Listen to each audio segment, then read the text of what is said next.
हनुमान जी की शक्ति और विनम्रता के संयोग की अनूठी कहानी।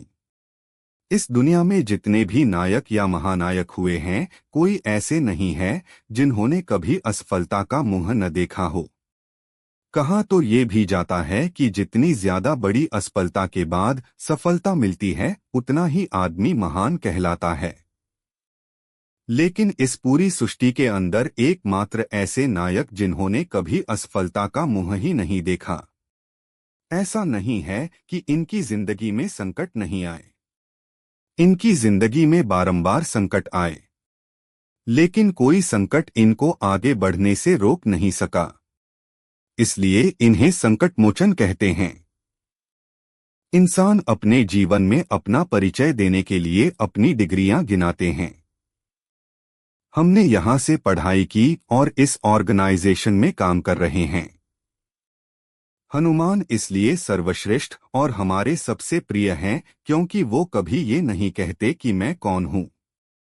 वो केवल ये कहते हैं कि मेरी पहचान ही ये है कि मैं राम का भक्त हूँ। महर्षि भी इनका परिचय देते हुए यही लिखते हैं कि इतने सारे गुण हैं, शक्तियां हैं, लेकिन अंत में क्या हैं? रामदूत हैं। मनोजव मारुततुल्य वेगं जितेंद्रिय बुद्धिमता वरिष्ठम, अर्थात जिनकी मन के समान गति और वायु के समान वेग है, जो परम जितेंद्रिय और बुद्धिमानों में श्रेष्ठ हैं, उन पवनपुत्र वानरों में प्रमुख श्री रामदूत का दूत हैं।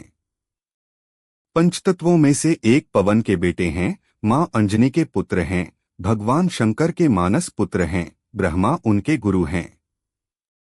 इंद्र ने पानी में कभी न डूबने का वरदान दिया, अग्नि ने कभी न जलने का शक्ति दी, सुरसा लंकिनी सभी को मारा। लेकिन फिर भी वो सीता जी से मिलने पर वो एक लाइन का अपना परिचय देते हुए कहते हैं, रामदूत मैं मात जानकी, सत्य शपथ करुणा निधान की।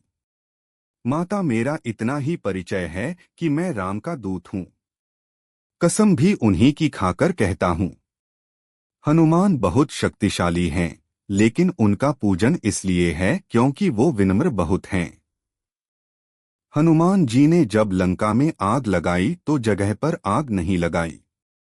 एक स्थान अशोक वाटिका था और दूसरा विभीषण का घर, जिससे साफ प्रतीत होता है कि क्रोध करने में कोई बुराई नहीं है, लेकिन उस पर भी एक नियंत्रण होना बेहद ही जरूरी है। रामकाज करीबे को आतुर। जब भी कोई काम सौंपा जाता है तो ये आगे बढ़कर उसे स्वीकार करते हैं। सीता जी को कौन ढूंढने जाएगा? हनुमान। संजीवनी बूटी कौन लाएगा? हनुमान। रामायण के आरंभ से अंत तक एकमात्र हनुमान हमेशा चेहरे पर शांत भाव के साथ नजर आए। श्रीरामचरितमानस में सीता की खोज करते हुए जामवंत, अंगद और हनुमान दक्षिण समुद्र तट तक पहुंच गए थे। यहां से किसी को लंका जाकर सीता के बारे में पता लगाकर वापस आना था। ये काम कौन करेगा? इस पर सभी मंथन कर रहे थे।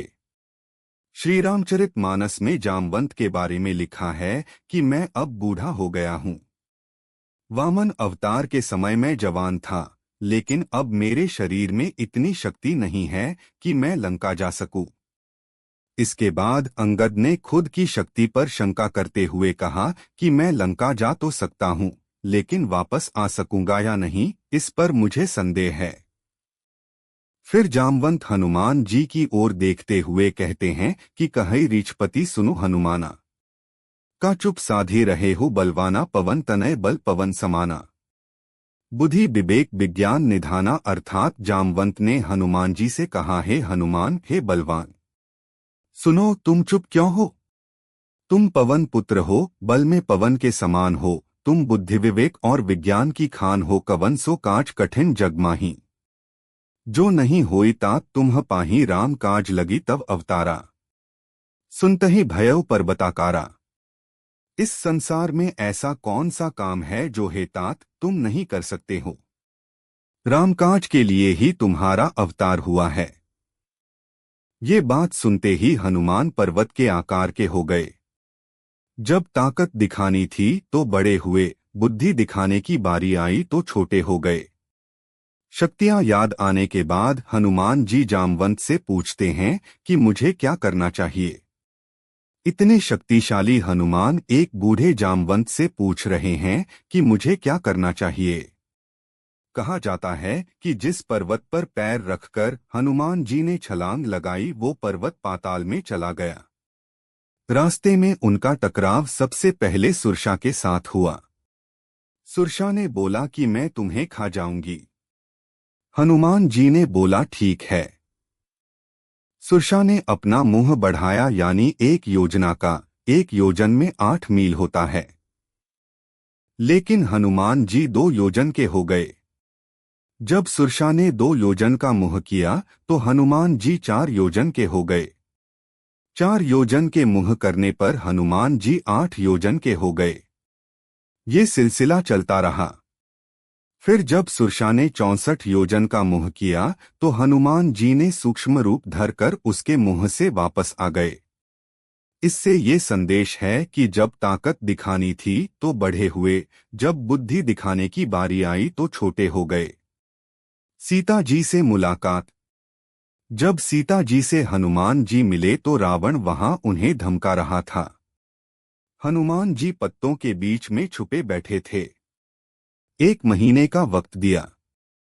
रावण के जाने पर हनुमान जी ने मुद्रिका को सीता मां के सामने रख दिया।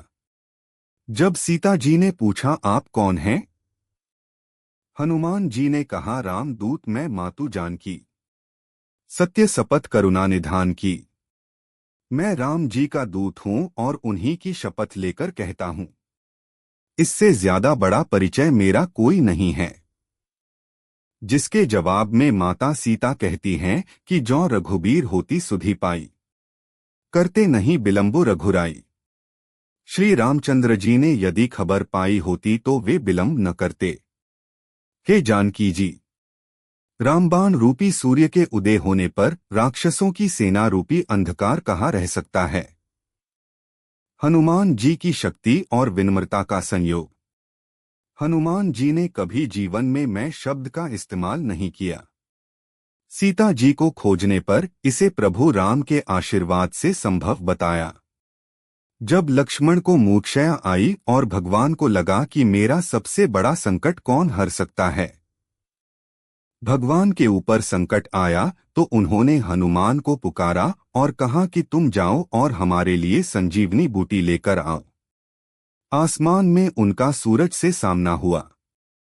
सूरज से मिले तो उन्होंने विनम्रता से कहा, हे सूरज, इतना याद रहे संकट एक सूरज वंश पे है, लंका के नीच राहु द्वारा आघात दिनेश अंश पर है। इसीलिए छिपे रहना भगवन, जब तक न जड़ी पहुंचा दूं मैं, बस तभी प्रकट होना दिनकर, जब संकट निशा मिटा दूं मैं। मेरे आने से पहले यदि किरणों का चमत्कार होगा तो सूर्य वंश में सूर्यदेव निश्चित ही अंधकार होगा। आशा है स्वल्प प्रार्थना ये सच्चे जी से स्वीकरोगे, आतुर की आर्थ अवस्था को होकर करुणार्थ निहारोगे। इतनी बड़ी विनती के बाद धीरे से अपना परिचय याद कराते हुए हनुमान कहते हैं, अन्यथा क्षमा करना दिनकर, अंजनी तनय से पाला है, बचपन से जान रहे हो तुम हनुमत कितना मतवाला है। मुख में तुमको धर रखने का फिर वही क्रूर साधन होगा, बंदी मोचन तब होगा जब लक्ष्मण का दोहक मोचन होगा।